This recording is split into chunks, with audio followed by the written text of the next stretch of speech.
December 23, 1944. Ardennes Forest, Belgium.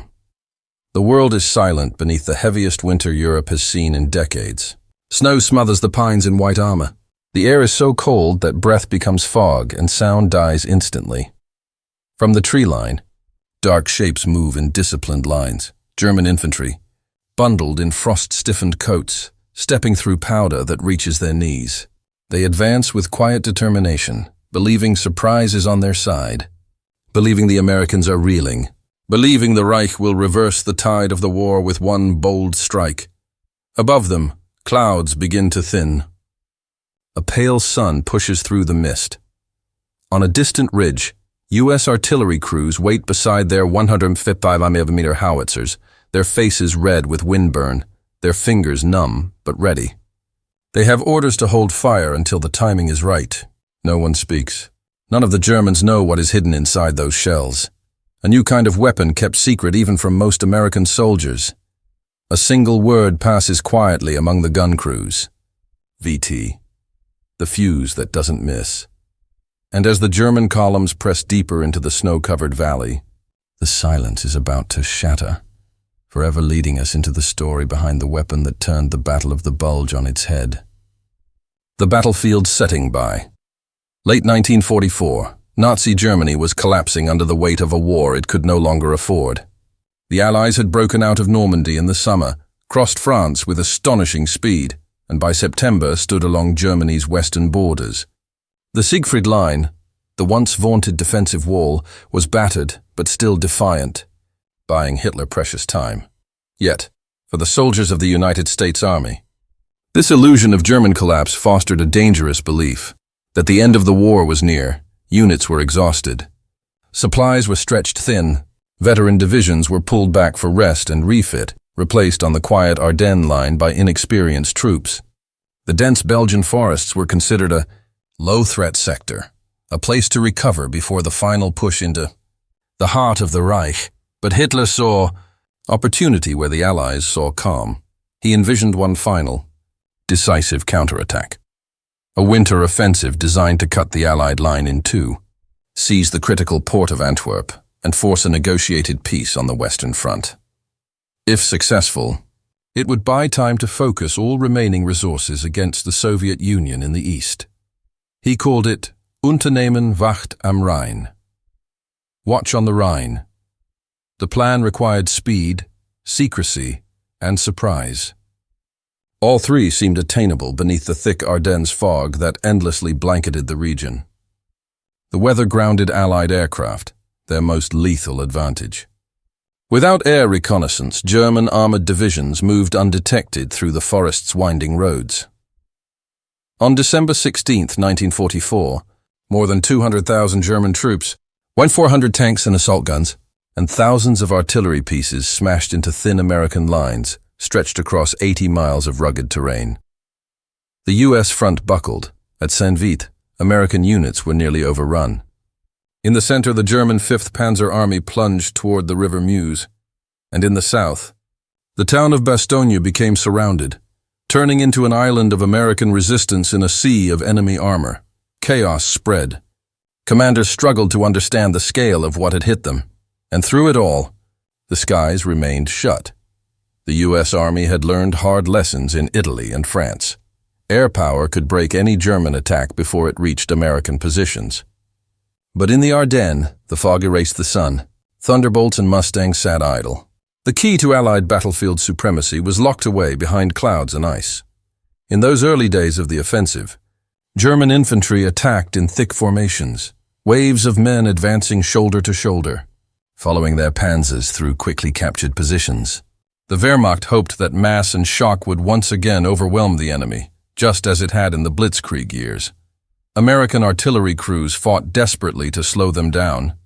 They fired thousands of standard shells, timed or impact fuses, both difficult to employ under battlefield pressure. Either the shell hit the ground and buried its lethal fragments in the snow, or worse, a mistimed airburst detonated harmlessly above empty space. Every shot had to count. Every mistake meant German soldiers came closer. But far behind the snowy lines, a hidden advantage was being prepared. in warehouses and ammunition depots. Workers opened crates carrying a technology so secret that even the people moving the boxes often had no idea what they contained.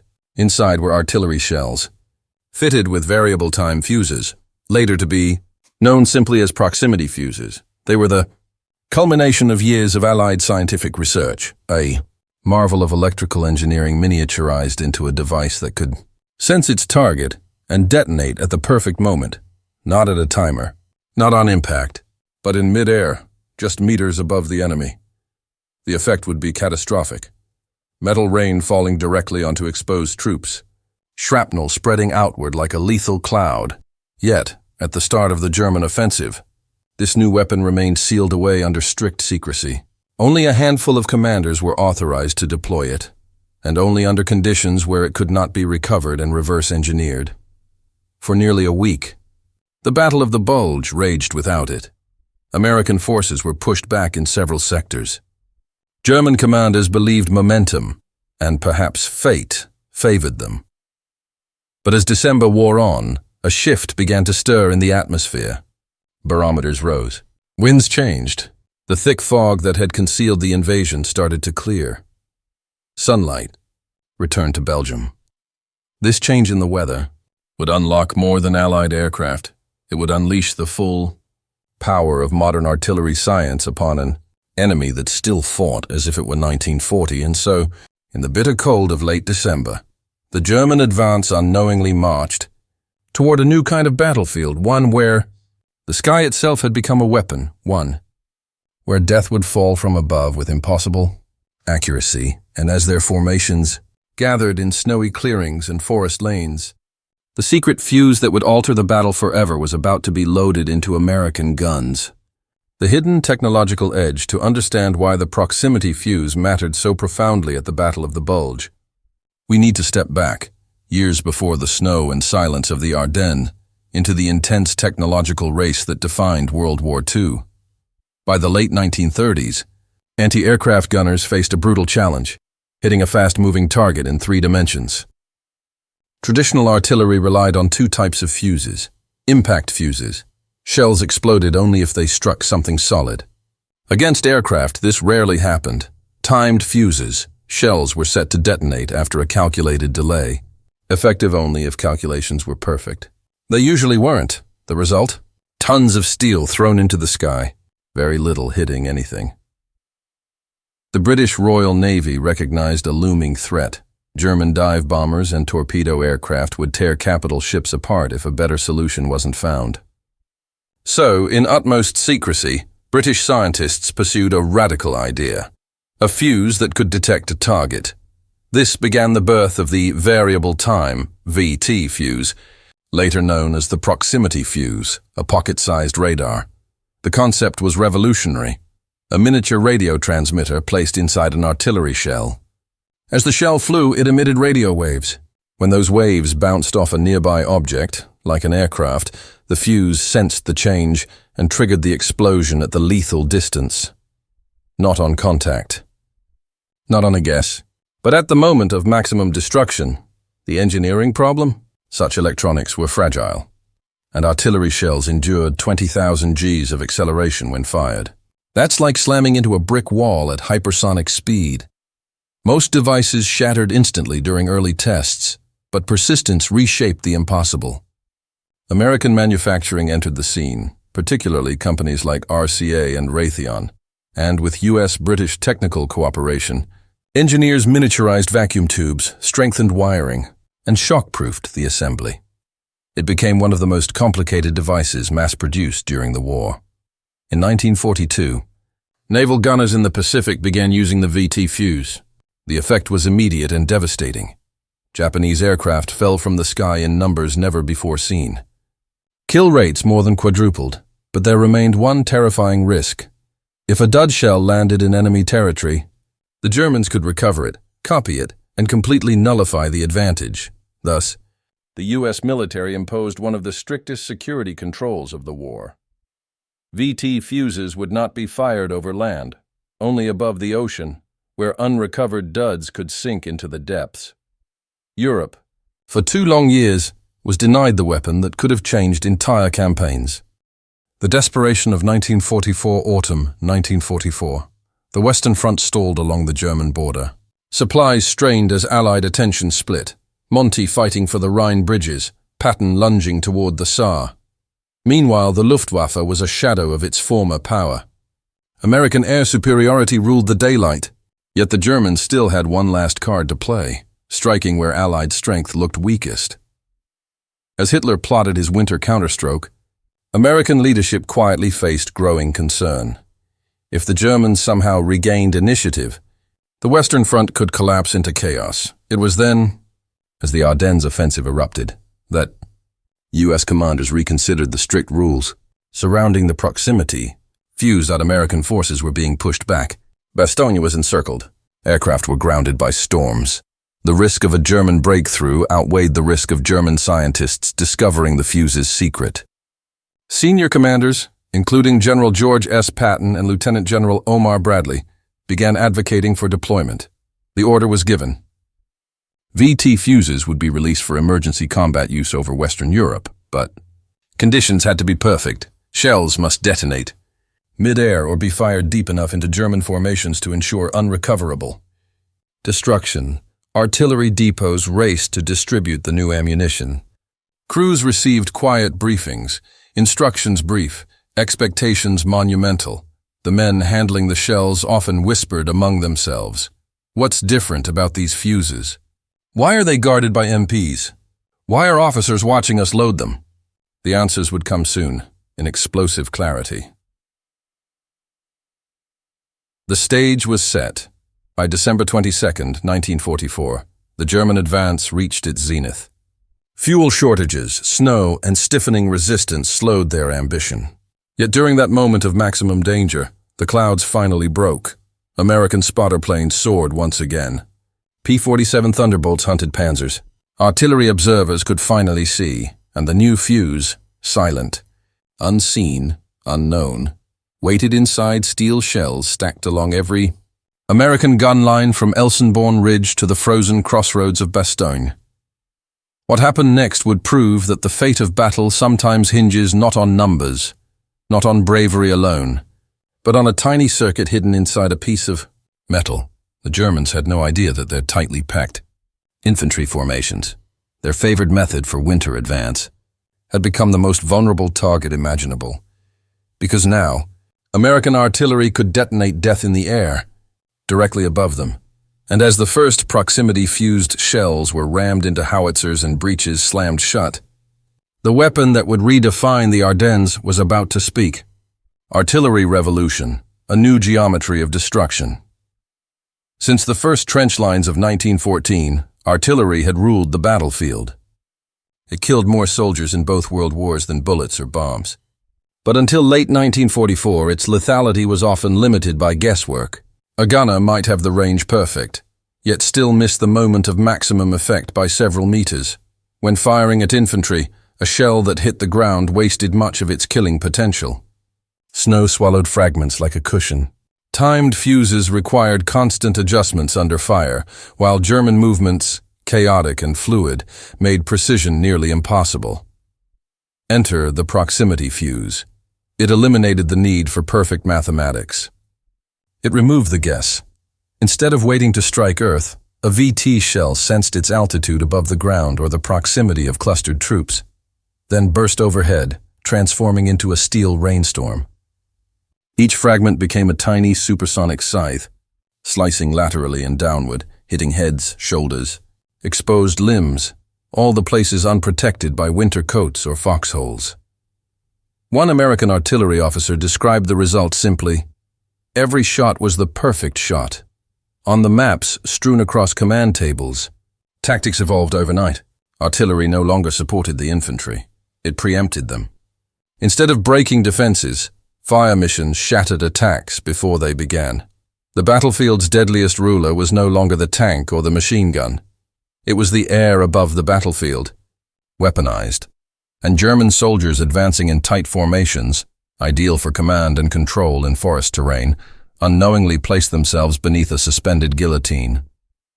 German shock, confidence meets catastrophe. German command went into the Ardennes offensive filled with rare optimism. Morale surged with memories of old successes, of massed infantry and tanks punching holes in Allied lines, of panic and retreat. For a few days it worked. American positions cracked. Units fell back. German troops once again advanced with discipline and precision through woodland lanes, guided by panzer columns and artillery cracking from behind them. But then, something changed. Reports filtered through headquarters. Infantry were being cut down mid-advance. Men who had not yet reached American lines were collapsing by the dozens. Shells weren't hitting the ground. They were exploding above the heads of marching soldiers. Those who survived described it like a nightmare. They heard only a faint whistle, then a flash mid-air, and then metal fragments whipped into flesh from impossible angles. No cover, no warning, no safe distance. Some German units halted entirely when proximity shells hit, frozen as if under invisible snipers. Veteran NCOs shouted that Americans must be using some kind of miracle weapon. Others insisted Allied observers had uncanny accuracy, a sign.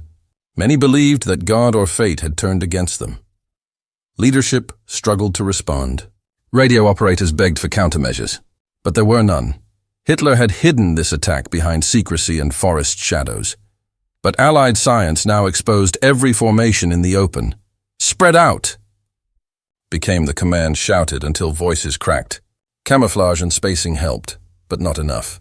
When shells sensed the ground, they burst just high enough to send fragments arcing downward into foxholes. Even soldiers buried deep could not feel safe. German momentum, so vital to the offensive, slowed, stalled, broke, and psychologically, the idea of marching into a killing zone where the enemy could strike from the air without aircraft. That was a terror the Wehrmacht had not prepared for. The soldier's perspective, 2 fronts, 1 sky for the American gun crews, the proximity fuse felt almost unreal.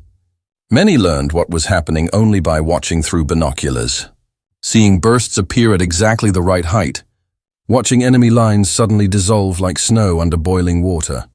A corporal on an artillery crew later wrote, "It was like the shells knew where to go. We didn't change a thing, but the Germans just fell. There was pride, yes, but also unease."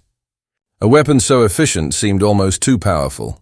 For the Germans on the receiving end, the emotion was very different. At Elsenborn Ridge, a key sector where U.S. forces held firm, wounded soldiers told medics dark stories. "We were not fighting men. We were fighting their machines." The snow painted the truth clearly. Bodies lying without bullet wounds, armor untouched but clothing shredded by dozens of jagged metal fragments. Some soldiers reported hearing shells detonate behind them after they passed overhead, as if hunted. Others buried themselves deeper, only to find the blast angle made that worthless too. Fear spread faster than orders.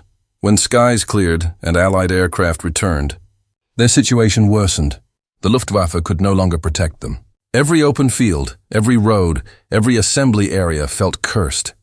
Americans, suddenly empowered by technology, advanced with renewed confidence. Their artillery had become both shield and sword. Troops at Bastogne, isolated, surrounded, knew that help was coming, not just from Patton's tanks, but from the guns that now wielded this new invisible power. And as the shell bursts became constant, German soldiers began to understand. They weren't just losing ground. They were losing control of the very space above them. That psychological shift was as decisive as any. Destroyed tank, the air had turned against Germany, and in the final days of December, as the Battle of the Bulge reached its bloodiest clashes, the proximity fuse was about to demonstrate its full, merciless potential. Industrial scale.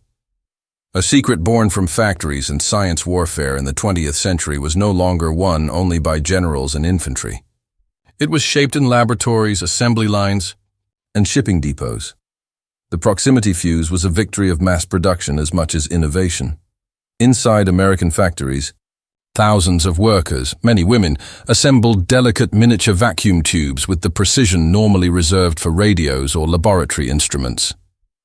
Each fuse required exact tolerances, hardened components, and reliable circuitry. One weak solder, one misaligned part, and it would fail under the enormous shock of firing. In total, The United States produced over 22 million proximity fuses during the war. Crates traveled by train, by convoy, by ship, guarded and tracked without pause. Special instructions limited access. Only top clearance officers could authorize use. Transportation logs were coded and compartmentalized. Failed shells had to be destroyed beyond recovery.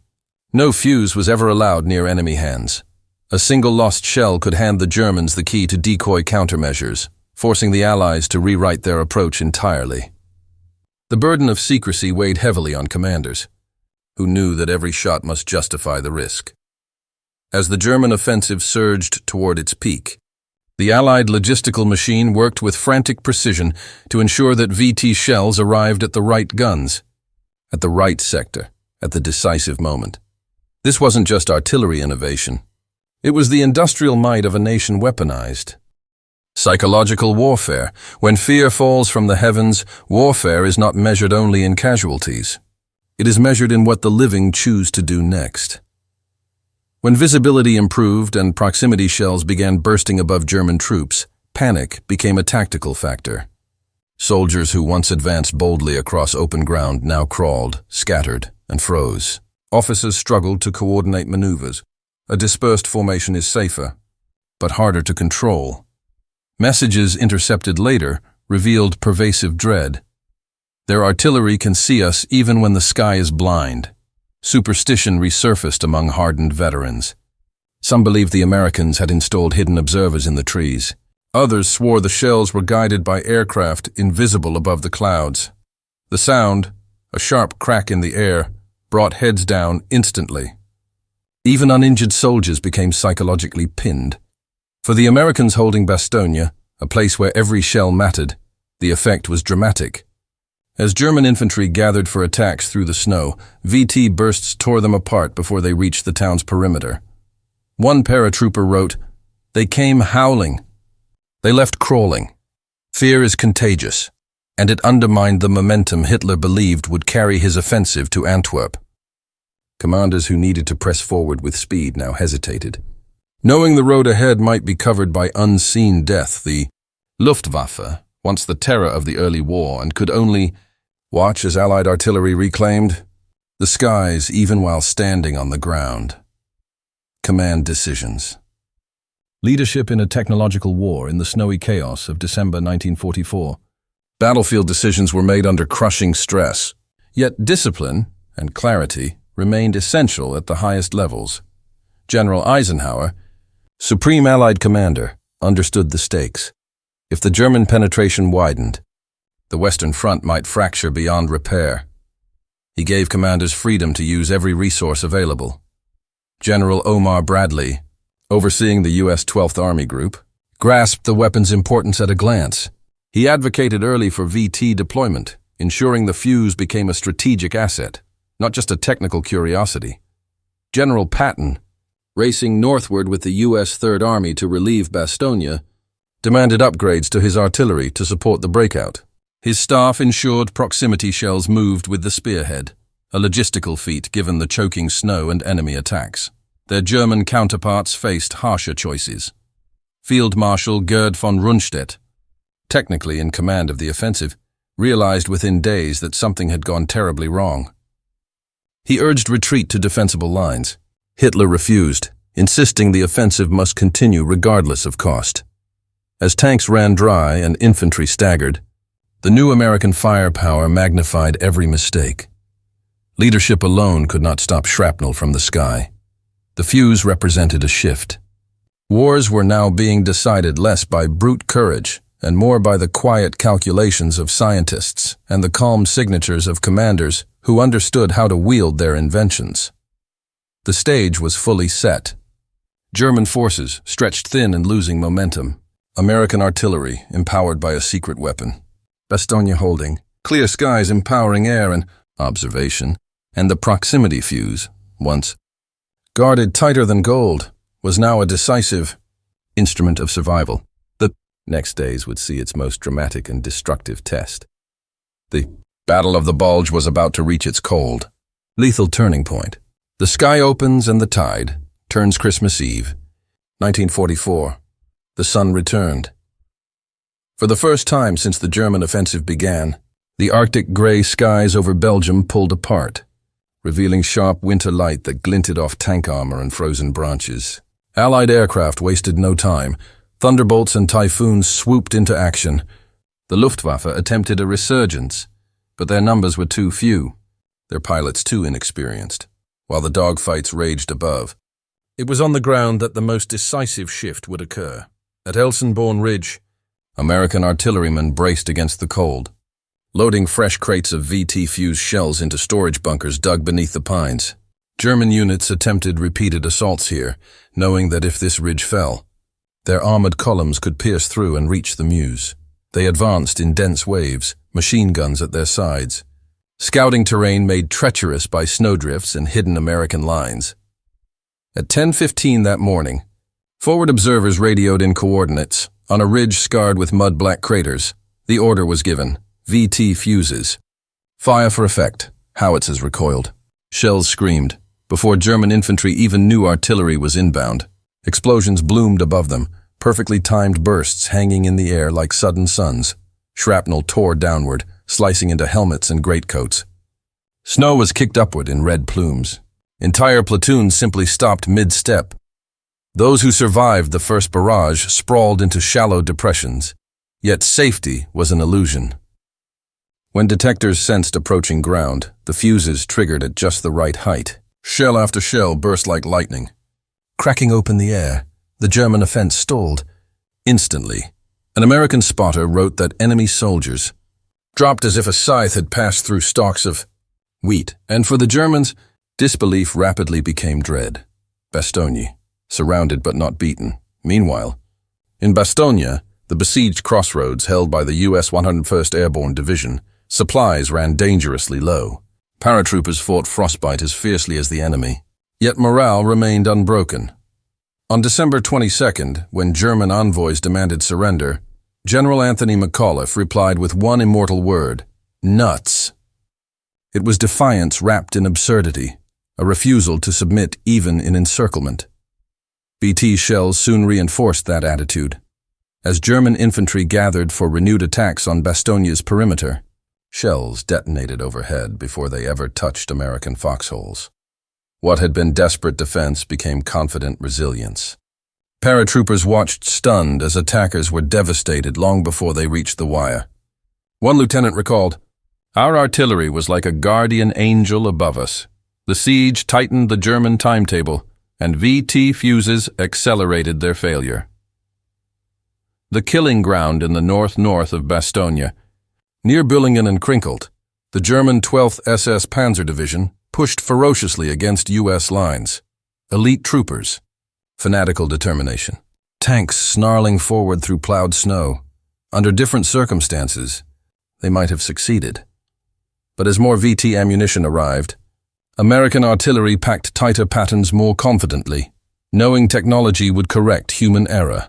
Every German mass attack was met not just by fire, but by precision fire, delivered faster than the eye could track. An Ohio artillery sergeant said later, "Before the Germans figured out where we were, their men were already on the ground." For the first time in the battle, German commanders sensed strategic doom. Christmas morning, the fuse speaks loudest. Christmas Day dawned on the frozen Ardennes, church bells replaced by distant shelling. German officers attempted one more coordinated attack north of Bastogne. It never reached the midpoint. The first American VT volleys cut straight through the assault. Mortally wounded soldiers fell without ever understanding what killed them. Veterans who had survived years of war now described this weapon with a word they rarely used: unfair. The fuse robbed Germany of the advantage they relied on, massed infantry under concealment. It forced them to adapt overnight to conditions they had never trained for. Their response was chaos, scatter. Regroup, scatter again. Orders dissolving into snow and fear. For the Americans, the effect was unmistakable. The offensive had peaked. The German breakthrough, that sharp bulge thrust westward, had reached its furthest edge. Without momentum, it began to sag and collapse. Elsenborn held. Bastogne held. The line held. The fuse had spoken, and its language was devastation from above. A new reality sets. in by December 27th, with Patton's relief force driving into Bastogne from the south. German units across the Bulge found themselves without clear objectives and without confidence. Fuel was running low, armor bogged down, command structure frayed, and every assembly area, every attempt to reorganize, risked annihilation from an American artillery system that no longer missed its moment. The seal of secrecy had been broken.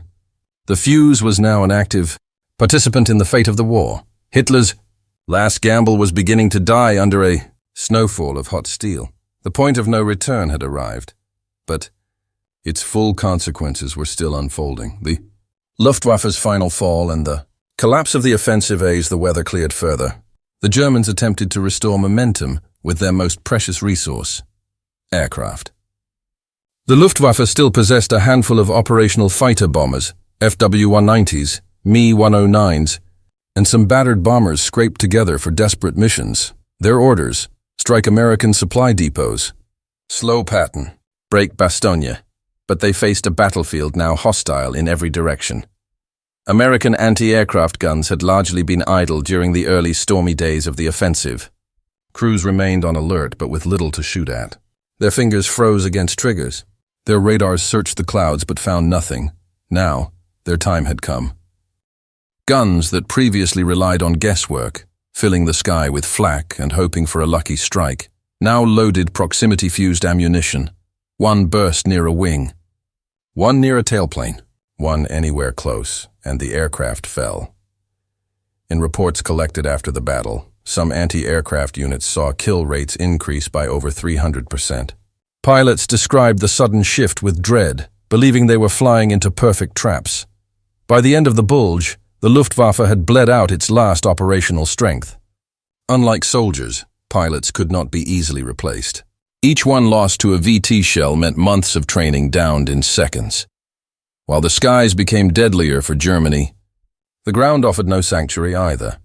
The snow becomes a graveyard. German infantry, once confident and disciplined, now looked anxiously to the air not for aircraft, but for the black dots of incoming artillery.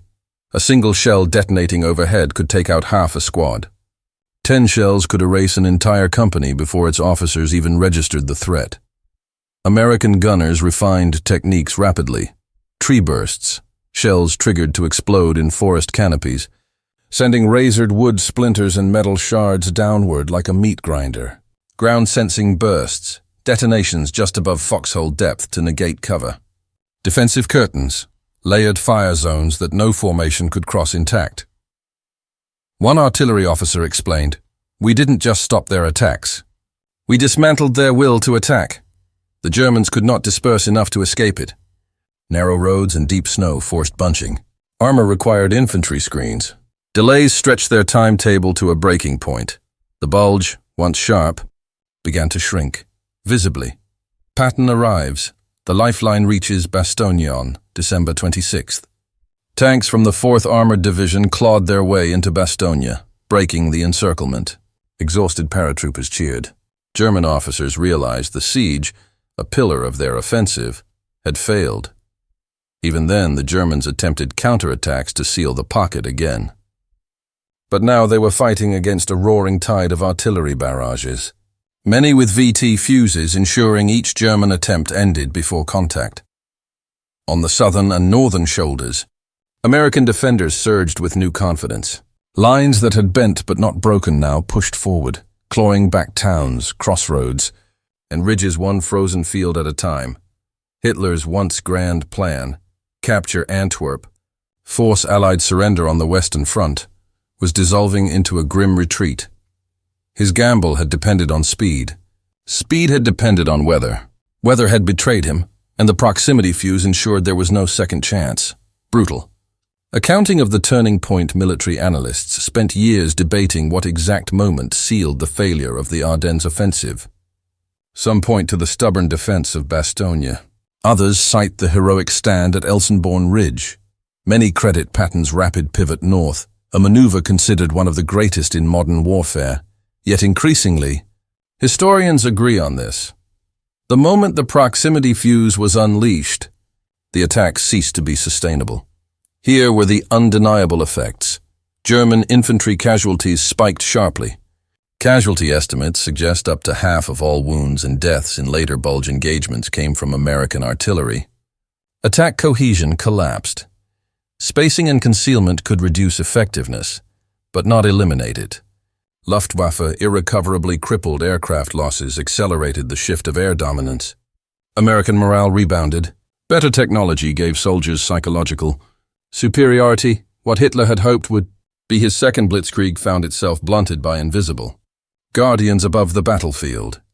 The Bulge flattens January 1st, 1945. The German front lines, once a daring arrow into Belgium, now sagged back toward their original start positions. Panzer units, their fuel and ammunition exhausted, were left behind or destroyed. Infantry units, once proud, returned shattered. American tanks advanced past frozen wrecks and still bodies, their progress marked by the dark craters of proximity shell bursts. The Ardennes fell silent again. But this time it was the silence of defeat. The technology Germany never saw coming had turned their last hope into a grave for thousands, and as the snow continued to fall over the broken forests and bloodied clearings, the final outcome became undeniable. The tide of war in Western Europe had turned permanently. Next, we turn to the consequences that echoed well beyond this winter forest. What the proximity fuse achieved, and what it ended. The Battle of the Bulge did not collapse in a single day. It died by 1,000 failures, fuel shortages, broken radios, impassable roads, but the proximity fuse accelerated each of those failures into inevitability. In the immediate aftermath of December's turning point, U.S. commanders reported a dramatic shift.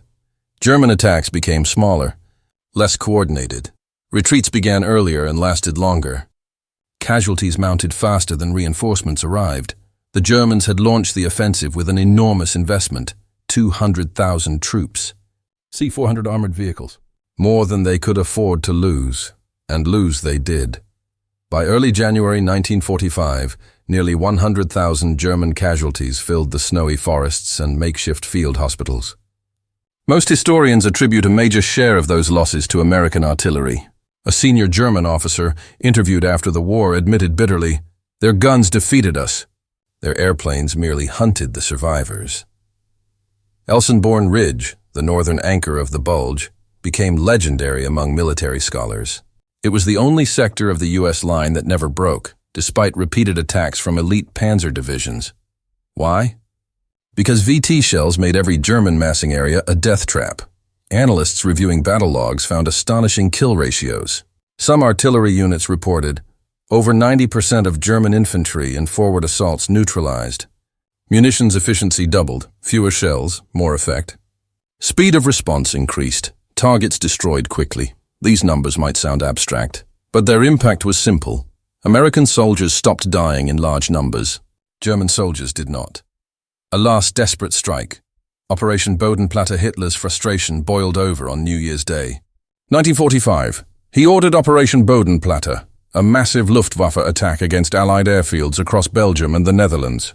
Nearly all available pilots were thrown into the mission in a desperate attempt to regain the skies. It failed catastrophically. Proximity-fused anti-aircraft fire carved apart the low-flying formations. Even those that reached their targets were hunted relentlessly on the return. Losses were so devastating that the Luftwaffe ceased to function as a strategic force for the rest of the war. German soldiers later said they felt abandoned, with no aircraft left to hide under, and no hope that artillery could be suppressed. The psychological collapse, what the proximity fuse took from Germany, was not only men and machines. It took initiative. In offensive warfare, belief is fuel. Momentum is armor. A soldier marches forward because he believes the push will succeed. That victory is possible, if only he moves fast enough. VT shells shattered that belief. When German units formed to attack, they were destroyed before firing a shot. When they scattered to avoid airbursts, they lacked strength to advance. When they entrenched to regroup, shells burst above their cover. There was no right answer. A captured German officer, asked why his battalion gave up its attack, replied, "We were not beaten. We were erased. Allies regained the strategic offensive. By January 8, 1945, Hitler ordered a full retreat from the Ardennes. The Bulge shrank day by day until the Western Front returned to its former shape. But history had changed. The U.S. Army proved it could defeat Germany's best forces alone. The Germans expended their last reserves of armor and manpower. The Western Allies regained momentum that would not be lost again. Within weeks, the Rhine would be crossed. Within months, Berlin would fall. The Battle of the Bulge, once intended as Germany's triumphant comeback, instead became their last gasp. And quietly, behind every American victory report, the same weapon appeared again and again. Variable time fuses, the hidden hand of the battlefield. The Winter Forest had witnessed the end of Nazi ambition in the West. Now we turn to how the world responded to the revelation of the weapon that helped secure victory. The secret revealed and the world takes notice for years. The proximity fuse had been treated with the highest level of secrecy. Soldiers using it didn't fully understand it. Officers guarded its crates like treasure. The fear was always the same. If the Germans discover how it works, they will copy it or counter it. That fear evaporated with the snow of the Bulge once the fuse had proven decisive. And once Germany lost any operational ability to respond, the Allies lifted the veil of silence. Pressy releases hinted at a scientific breakthrough that had helped crush Hitler's last offensive. Newspapers praised the unsung technical heroes behind the lines. Congress issued commendations. Scientists who had once worked anonymously under guarded roofs now saw their work celebrated in daylight. It wasn't just a battlefield tool. It was a symbol of a modern war waged with ideas. General George S. Patton, never one for understatement, declared, "The funny fuse won the Battle of the Bulge for us." Historians still debate that line, but it underscores how profoundly technology had influenced the battle's outcome, without fanfare, without spectacle, just cold, precise lethality. Ripple effects, the new model of warfare. The proximity fuse did not retire after the Ardennes. It crossed the Rhine with Allied troops, breaking German defenses from the inside out. Artillery observers watched shells burst along retreating columns, tearing through the last organized formations the Wehrmacht could field. It also leapt across continents. In the Pacific, U.S. ships armed with VT shells created deadly protective bubbles. Kamikaze aircraft, once nearly unstoppable, now fell from the skies in flaming arcs.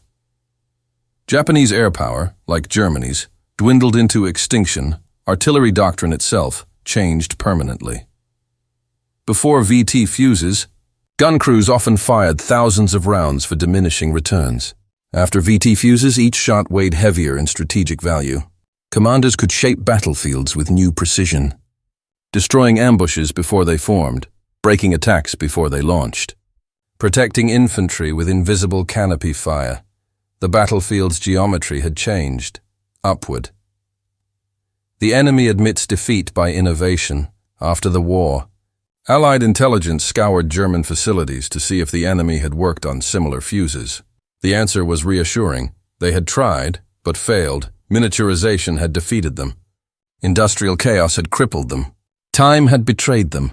Captured German engineers were stunned by how advanced the American device truly was. Some conceded that even if they had recovered a fuse in 1944, they lacked the manufacturing capacity to replicate it before the war's end. A post-war assessment by a German ordnance expert reads like a quiet surrender. "We could not match your scientists. We could not match your factories. We could not match your artillery, and so we could not win." Military officers rarely pay compliments, but this was admiration born of necessity, a recognition that war had entered a new era. A fuse lights the road to peace. The end of the Battle of the Bulge marked the death of Germany's final hope on the Western Front. The Reich's armies would retreat, bleeding and starving, to the borders they once boasted would last 1,000 years.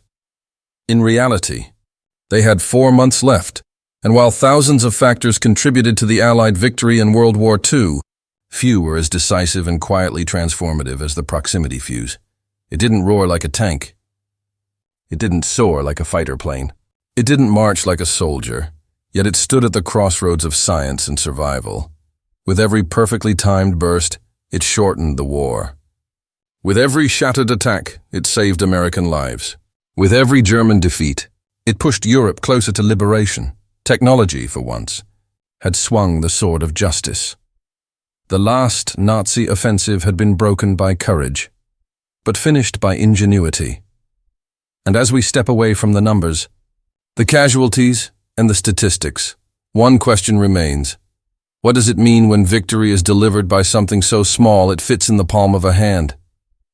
When the smallest invention changes the largest war, the Battle of the Bulge is often remembered for snow-covered forests, for tanks grinding through frozen villages, for paratroopers standing firm in a besieged town when surrender seemed rational. It is remembered for the cold, for the courage, for the chaos.